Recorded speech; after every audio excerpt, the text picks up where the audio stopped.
Uttaranchal university ఇది కేవలం university కాదు, మీ సక్సెస్ స్టోరీకి చిరునామా.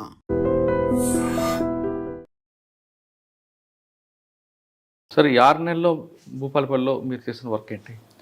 6 నెలల్లో ఇప్పుడు ఈడ వర్క్ పెద్దగా ఏం లేదు. ఆపరేషన్స్ మీద తక్కువ ఉన్నది. ఎక్స్పీరియన్స్ పాయింట్ ఆఫ్ వ్యూలో ఆల్మోస్ట్ ఈడ తక్కువ ఏరియా. ఈ ఏరియాలో మూమెంట్ తక్కువ. రీసెంట్లీ మూమెంట్ అంతా కూడా అటే ఉండే. ఇప్పుడు కమిటీ కూడా అంతా ఛత్తీస్గఢ్లో ఉండి అటు నుంచి మూమెంట్ చేయడాలి. కంప్లీట్ మావోయిస్టులకు అడ్డా కానీ ఛత్తీస్గఢ్ మారిపోయింది. కర్రెగుట్టలు ఆ ప్రాంతాన్ని పూర్తిని బేస్ చేసుకొని వాళ్ళ యాక్టివిటీస్ అంతా నడిచింది. ఇక్కడ నుంచి ఏమున్నా కూడా మనం ఈ నుంచి ఫోర్స్ పంపడం వాటి మీదనే ఉంటుంది. ఆపరేషన్కు హెల్ప్ చేయడం తప్ప ఈడ ఆపరేషన్స్ ఏం లేవు. ఫిట్నెస్ ఉండిపోయింది అట్నే. ఎందుకు అంత ప్రయారిటీ అండి? ఫిట్నెస్ ప్రయారిటీ ఇవ్వాల్సిందే. ఫిట్నెస్ అంటే నేను అనుకుంటా రోజుకి ఎన్ని గంటలు దానికి కేటాయిస్తారు? అయితే నేను అనుకుంటున్నా జెనెటికల్ ఒకటి ఉండొచ్చు.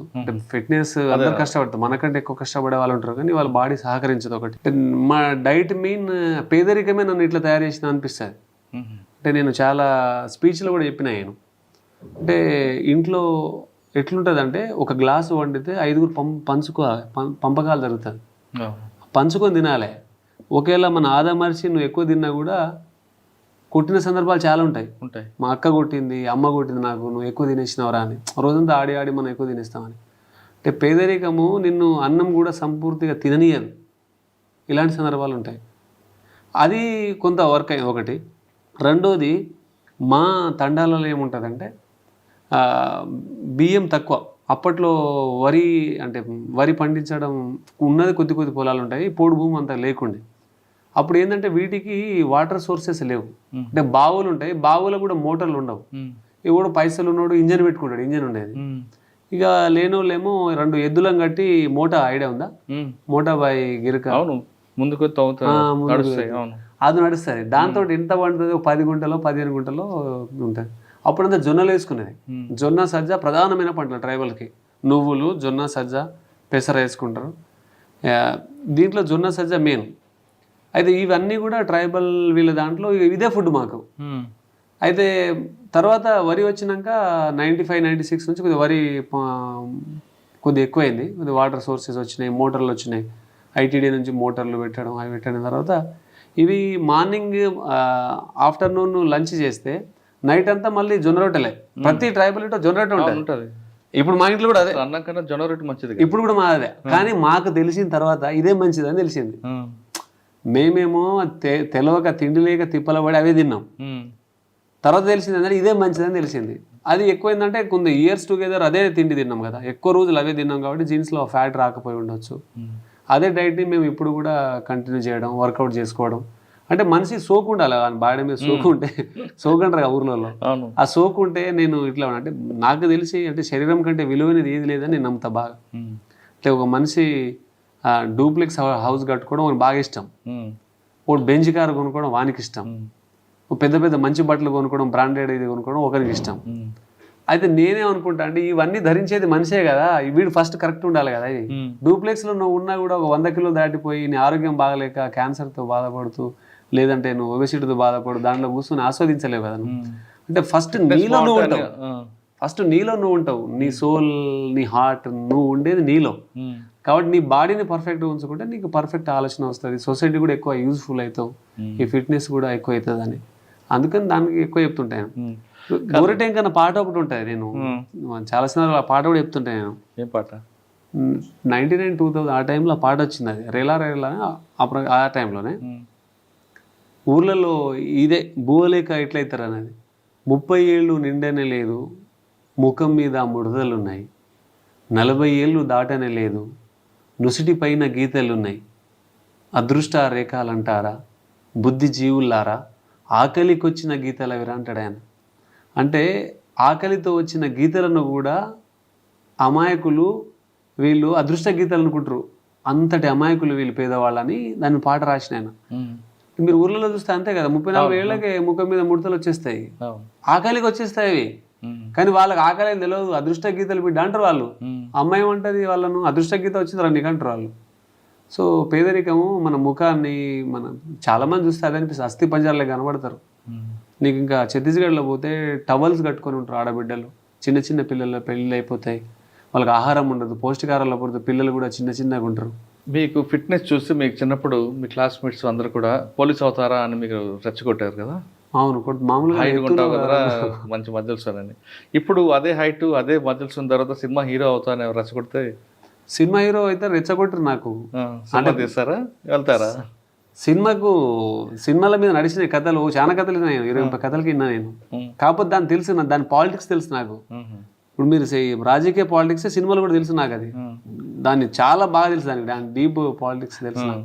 మా మిత్రుడు భీమ్ శిశురులో కూడా నా ఫ్రెండ్ మ్యూజిక్ డైరెక్టర్ గారు, మిఠపల్లి సురేందర్ గారు, కాసర్ల శ్యామ్ గారు, సురేష్ బొబ్బిలి. సినిమాలో ట్రై చేయలేదు? సినిమాలో కథలు విన్నాం.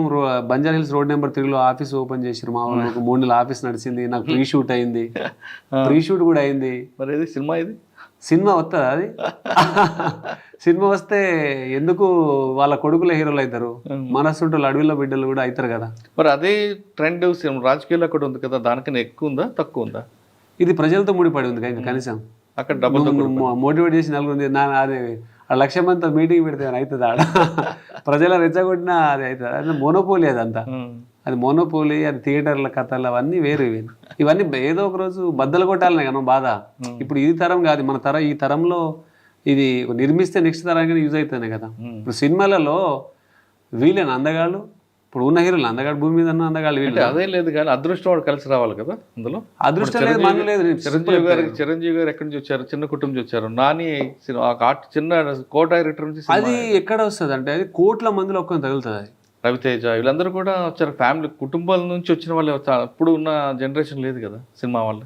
అంటే నేను యూనిఫామ్లో ఉన్నా కాబట్టి దాని మీద ఎక్కువ మాట్లాడతలే, కానీ యాక్చువల్లీ ఎంత డిస్క్రిమినేషన్ ఉంటుంది అంటే చాలా డిస్క్రిమినేషన్ ఉంటుంది సినిమా కానీ పాలిటిక్స్ కానీ.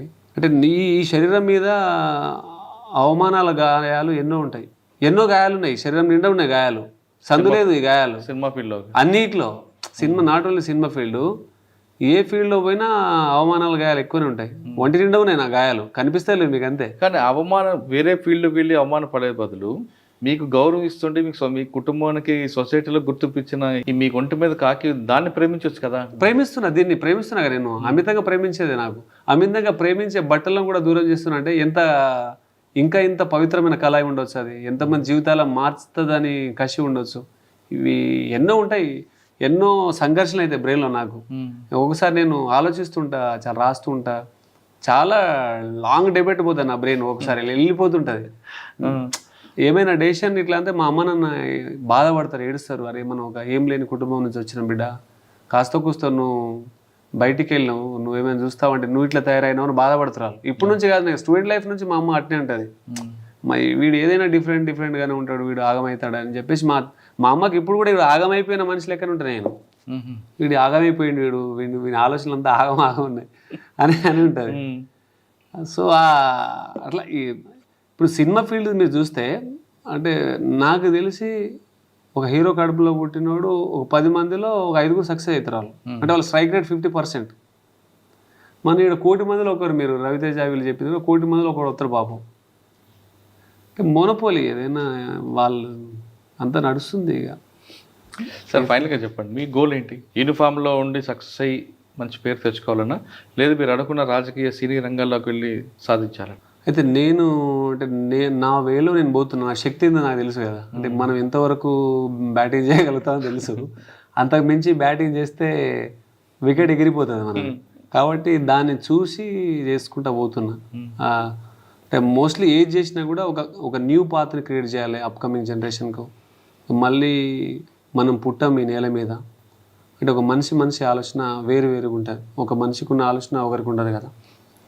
అంటే అలిశెట్టి ప్రభాకర్ గారు అంటారు, ప్రతి హృదయానికి ఒక మనిషి ఉంటాడు, ప్రతి హృదయానికి ఒక మనిషి ఉంటాడు, కానీ ప్రతి మనిషికి ఒక హృదయం ఉండదు, అదే నా బాధ అంటాడు ఆయన. ఇది మనం తెలిసిన వాళ్ళం కదా, ఈ కన్సర్న్ తెలిసిన వాళ్ళు, దీని మీద పట్ల అవగాహన ఉన్న వాళ్ళం మనం. సో ఏమైనా మనమే క్రియేట్ చేయాలి అనేది మనం నమ్ముతున్నాం అన్నట్టు. రేపు ఇంకొకరి మీద భారం వేసి ఆయన చేస్తే నేను పోతుండే అని అట్లాంటి ఆలోచన లేదు నాకు. మన వల్ల ఎంత అవుతుందో, మన ఎఫర్ట్ ఎంత పెడితే ఎంతవరకు పోతుందో అంతవరకు చేద్దామని నడుస్తుంది. సినిమా ఫీల్డ్లో కూడా అవకాశం, స్టోరీలు వినిపిస్తారు, ప్రొడక్షన్లు ఉండదు. మెయిన్గా మీకు తెలిసి ఉంటుంది, ఒక సినిమా తీయాలన్నా 5-6 కోట్లు 10 కోట్లు అవుతుంది, ఒక 3-4 కోట్లైనా అవుతుంది. ప్రతిడు కథ పట్టుకొని వస్తారు, మంచిగా ఉన్నారు సార్ మీరు వస్తారు, కథ ఓకే, నేను ఓకే, ప్రొడ్యూసర్ ఎన్ని అంట మీరే మీరు చూడరు సార్ అంట. నేను ప్రొడ్యూసర్ చూసే పరిస్థితులు నేను ఉన్నానా? నేను అంటే ఎవరినైనా చెప్తాం మనం పెద్ద పెద్ద స్కూల్లో చదువుకున్నాం, పాఠశాల చదువుకున్న అందరూ కూడా ట్రాక్టర్ డ్రైవర్లు, మా వాళ్ళు లారీ డ్రైవర్లు. మా ఫ్రెండ్స్ ఎవరు ఉంటారు? పాన్ డబ్బా నడిపేటోడు, ఆటో డ్రైవరు, సుతారి పని చేసేటోడు నా ఫ్రెండ్స్, నా సర్కిల్ అది. నేను పెద్ద స్కూల్లో చదువుకున్నా, మా వాడు యూఎస్లో ఉన్నాడు, ఎన్ఆర్ఐ ఇవి లేవుగా మాకు. సరే మాకు తెలియదు ఈ రాష్ట్రం తప్ప వేరే రాష్ట్రాలు తెలియదు. కానీ అటువంటి గోల్ ఉన్న ఆఫీసర్ అందరూ కూడా కొంతమంది దారి తప్పుతుంటారు. మీరు ఆ విధంగా దారి తప్పడానికి ప్రయత్నిస్తారా? అంటే నేను దారి అంటే రాంగ్ ట్రాక్లో వెళ్ళిపోతారని. రాంగ్ ట్రాక్లో అయితే వెళ్ళను, నేను ఫుల్ కాన్షియస్లో ఉంటాను. నేను 100% రాంగ్ ట్రాక్లో వెళ్ళను. చేస్తే డబ్బులు సంపాదించాలని వేరే వేరే మార్గాలు వెళ్తుంటారు. అట్లా ఛాన్స్ లేదు అసలు. నేను ఆ ఛాన్స్ ఇయ్యను. ఎందుకంటే మనల్ని చూసి యాక్చువల్ మనం అనుకుంటా ఒక్కరు చదివి నేనైతే చాలరా అనుకునేటోళ్ళం. మనల్ని చూసి వందల మంది పిల్లలు ఇన్స్పైర్ అయి వస్తుంటే మనం ఏ నెగిటివ్ వాళ్ళకి ఇవ్వద్దు అనేది నా బాధ. మనం ఏమి ఇచ్చినా ఈ సొసైటీకి పాజిటివ్ ఇస్తాం, పాజిటివ్ ఇంపాక్ట్ని ఇస్తాం తప్ప అసలు నెవర్ నెగిటివ్ ఇయ్యను. నేను యాక్చువల్లీ ఇయ్యను. మనం ఏడ ఉన్నా కూడా మనకి పాజిటివ్ ఇంపాక్ట్ని ఇస్తాను 100%. ఏ హోదాలో ఉన్నా ఎట్లు ఉన్నా దాంట్లో బెస్ట్గానే ఉండాలనుకుంటున్నాను. నేను ఆ ఫీలింగ్లోనే ఉంటా. సో అదే ఉంటుంది 360 డిగ్రీలో ఆ పాజిటివ్ వైబ్సే ఉంటుంది. తన వ్యక్తిగత గోల్ వేరేగా ఉన్న పోలీస్ యూనిఫామ్ ఇమేజ్ మాత్రం ఇటువంటి పరిస్థితుల్లో తగ్గకుండా పనిచేస్తున్నట్టున్నారు కాశీరామ్. యూనిఫామ్ నాకు గౌరవం ఇచ్చింది, నా కుటుంబానికి ఒక అన్నం పెడుతుంది కాబట్టి దాని ఇమేజ్ ఎక్కడ తగ్గించను, కానీ నా గోల్ మాత్రం రీచ్ అవుతా, అది కూడా పాజిటివ్ వేలో వెళ్తా. నన్ను చూసి 10 మంది పోలీస్ డిపార్ట్మెంట్ రావాలి, నేను ఎక్కడ పనిచేసినా ఆ డిపార్ట్మెంట్ రావాలి తప్ప నన్ను చూసి చీ కొట్టకుండా నా తల్లిదండ్రులకి నా కుటుంబానికి మంచి పేరు వచ్చేలా పనిచేస్తానంటున్నారు కాశీరామ్. ఇది వారం కాశీరామ్ గారు ఎక్స్క్లూజివ్ ఇంటర్వ్యూ. వచ్చే వారం మరో గెస్ట్తో మళ్ళీ కలుద్దాం. అంతవరకు నమస్తే, thank you and all the best. నమస్తే సార్, థ్యాంక్ యూ.